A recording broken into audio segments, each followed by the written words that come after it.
بسم الله الرحمن الرحيم الحمد لله والصلاة والسلام على رسول الله وعلى آله وصحبه ومن اهتدى بهداه أما بعد.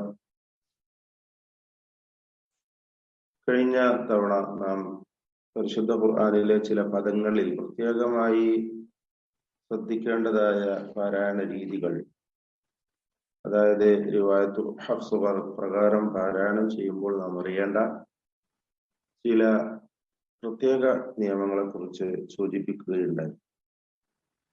അതിനോടനുബന്ധമായി വീണ്ടും ചില അവശേഷിക്കുന്നതായ ചില പദങ്ങൾ കൂടി ഇന്ന് സൂചിപ്പിക്കാൻ ആഗ്രഹിക്കുകയാണ്. ഞാൻ ഈ നമ്പർ പറയുന്നതായ ആയത്തുകൾ നിങ്ങൾ മറിച്ചു വെക്കണം.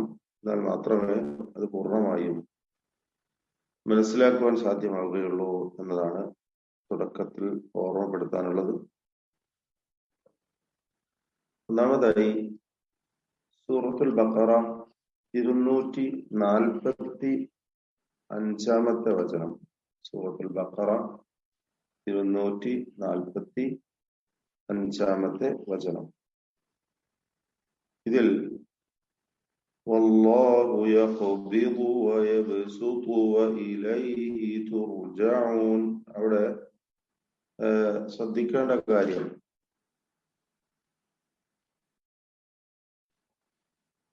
എന്താണ്?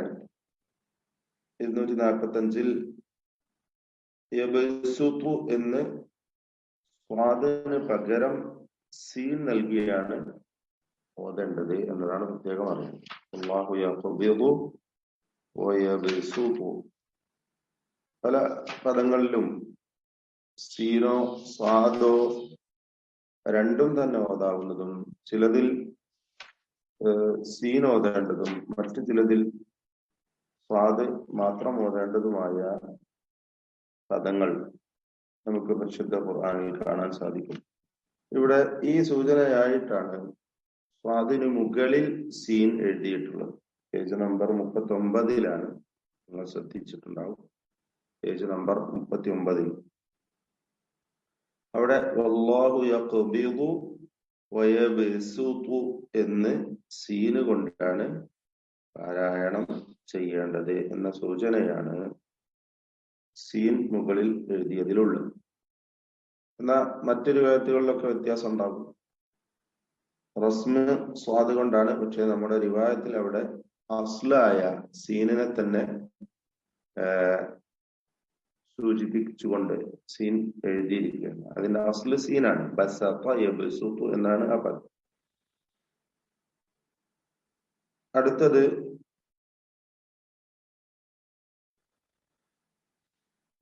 സൂറത്തുൽ അഅറാഫ് 69 വചനമാണ്. സൂറത്തുൽ അഅറാഫ് 69 വചനം. Page number 159. Page number 159.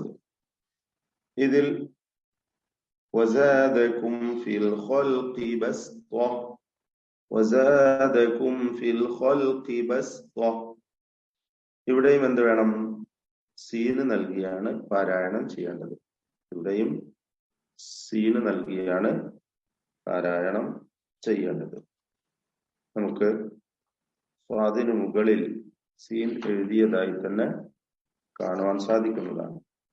ഇതിന്റെ ഇങ്ങനെ സ്വാദിന് മുകളിൽ സീൻ എഴുതിയാൽ സീന് കൊണ്ട് പാരായണം ചെയ്യണം എന്ന സൂചനയാണ്.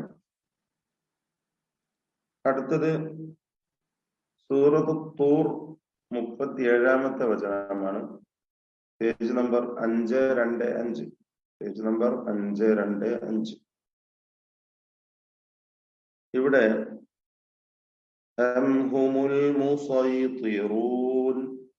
ഇതിൽ സ്വാദോ സീനോ രണ്ടും ആകാവുന്നതാണ്. സ്വാദിനാണ് മുൻഗണന നൽകുന്നത്.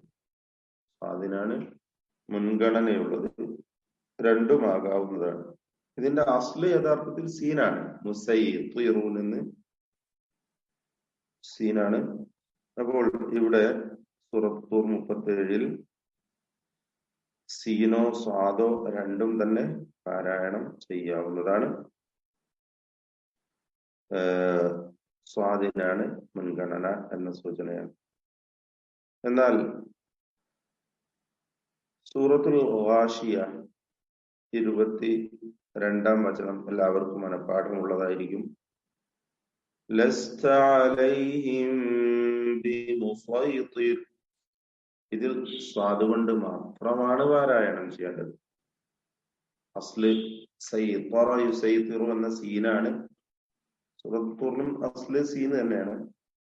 ഇവിടെയും അസ്ല് സീനാണ്. പക്ഷെ ഖുർആനിൽ റസ്മ് വന്നിട്ടുള്ളതും പാരായണവും വന്നിട്ടുള്ളതും സ്വാദ് കൊണ്ട് മാത്രമാണ്, സീനല്ല എന്നർത്ഥം. നമ്മുടെ റിവായത്ത് ഹഫ്സ് പ്രകാരം അവിടെ മറ്റ് അക്ഷരങ്ങൾ അല്ലെങ്കിൽ സീനാക്കി മാറ്റി ഓതുക എന്ന രീതിയല്ല വേണ്ടത്, മറിച്ച് ലസ്ത അലൈഹിം ബിമുസൈതിർ എന്ന് സ്വാദ് കൊണ്ട് മാത്രം പാരായണം ചെയ്യണം എന്നതാണ് സൂചിപ്പിക്കുവാനുള്ളത്.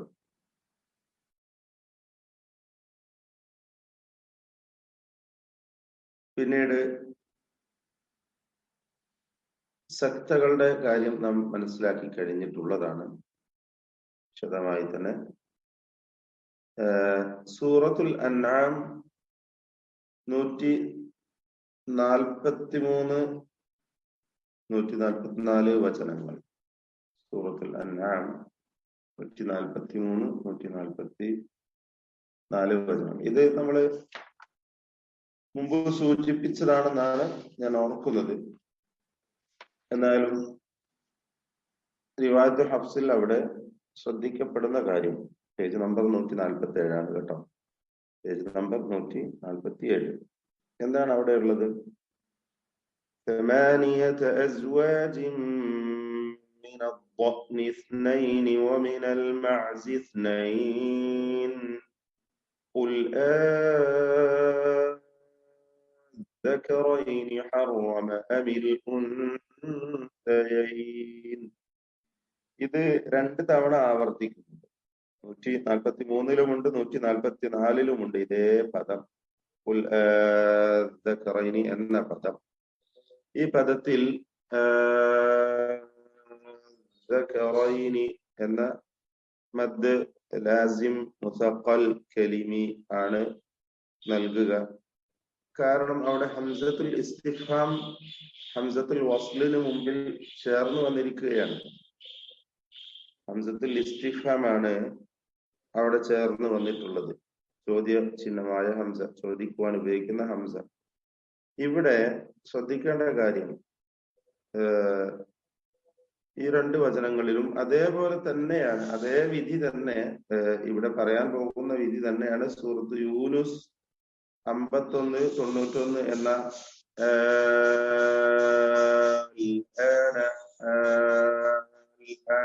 എന്ന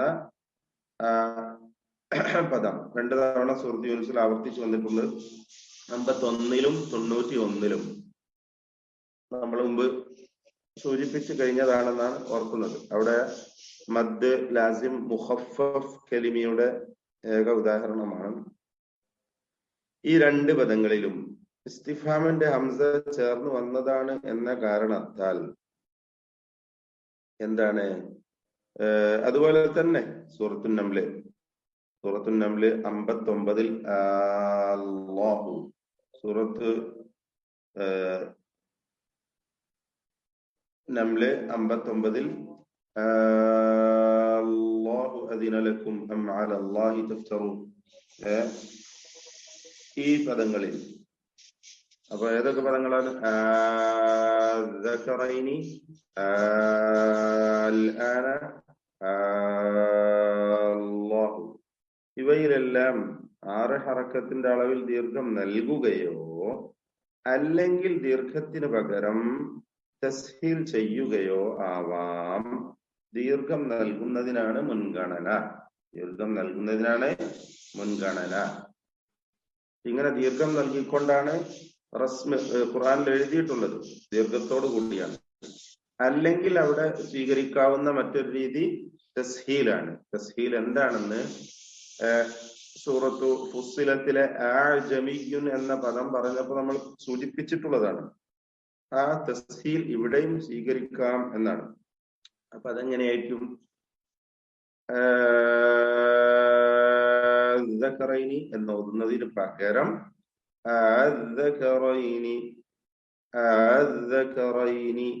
എന്ന് തസ്ഹീൽ ചെയ്യുക. അതുപോലെ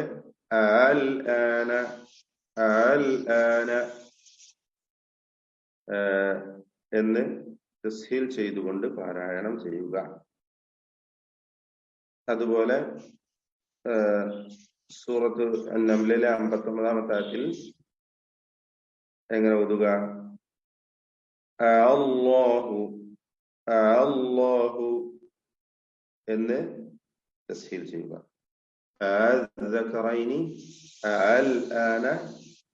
അല്ലാഹു എന്ന് തസ്ഹീൽ ചെയ്ത് ഓതുകയും ചെയ്യാവുന്നതാണ്. എന്നാൽ മദ്ദിനാണ് മുൻഗണനയുള്ളത്. ദീർഘം നൽകിക്കൊണ്ട് ഓതുന്നതിനാണ് മുൻഗണനയുള്ളത്. ഈ രീതിയും ഹഫ്സിന്റെ റിവായത്തിൽ ആകാവുന്നതാണ്. തസ്ഹീൽ ധാരാളമുള്ള തുടരെയായി ഹംസകൾ വരുമ്പോഴൊക്കെയും തസ്ഹീൽ ചെയ്യുന്ന രീതിയുള്ള വേറെ റിവായത്തുകളുണ്ട്. അവർ എല്ലാ തുടരെയായി വരുന്ന ഹംസകളിലും രണ്ടാമത്തേതിനെ തസ്ഹീൽ ചെയ്യുന്നതാണ്. എന്നാൽ മദ് ചെയ്യുന്ന റിവായത്ത് വേറെയുണ്ട്. അൻതും അശദ്ദു എന്നൊക്കെ പറയുന്നിടത്ത് ദീർഘം നൽകിക്കൊണ്ട്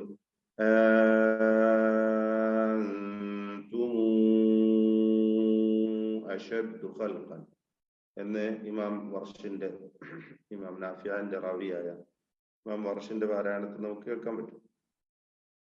എന്നാൽ നേരെ മറിച്ച് തുടരെയായി വരുന്ന ഇത്തരം ഹംസകളെയൊക്കെ അൻതും അൻസർതും എന്നൊക്കെ ഇങ്ങനെ തസ്ഹീൽ ചെയ്യുന്ന വേറെ റിവായത്തുകളുമുണ്ട്. എന്നാൽ നമ്മുടെ റിവായത്തിൽ ഈ പറയപ്പെട്ട പദങ്ങളിൽ മാത്രമാണ് ജായിസായ നിലക്ക്, ജവാസോടുകൂടി ജായിസായ നിലക്ക് തസ്ഹീൽ ചെയ്യുവാൻ അനുവാദമുള്ളത്. നിർബന്ധമായ നിലക്ക് തസ്ഹീൽ ചെയ്യാൻ ചെയ്യേണ്ടതായ ഏക പദമാണ് സൂറത്ത് ഫുസ്സിലത്തിലെ ആജമിയ്യുൻ എന്ന പദം. ഈ കാര്യങ്ങൾ നാം മുമ്പ് വിശദമായി മനസ്സിലാക്കി കഴിഞ്ഞിട്ടുള്ളതാണ്. ഈ ഇത്രയും കാര്യങ്ങൾ നമുക്ക് റിവായത്ത് ഹഫ്സിന്റെ പ്രത്യേകതകളായി മനസ്സിലാക്കാവുന്നതാണ്. പാരായണത്തിൽ നാം അറിഞ്ഞിരിക്കേണ്ട ചില നിയമങ്ങളാണ് ഇതൊക്കെയും. അല്ലാഹു ഏറ്റവും ശരിയായ വിധത്തിൽ ഖുർആൻ പാരായണം നിർവഹിക്കുവാൻ തൗഫീഖ് ചെയ്യുമാറാവട്ടെ. വബാറകല്ലാഹു ഫീക്കും.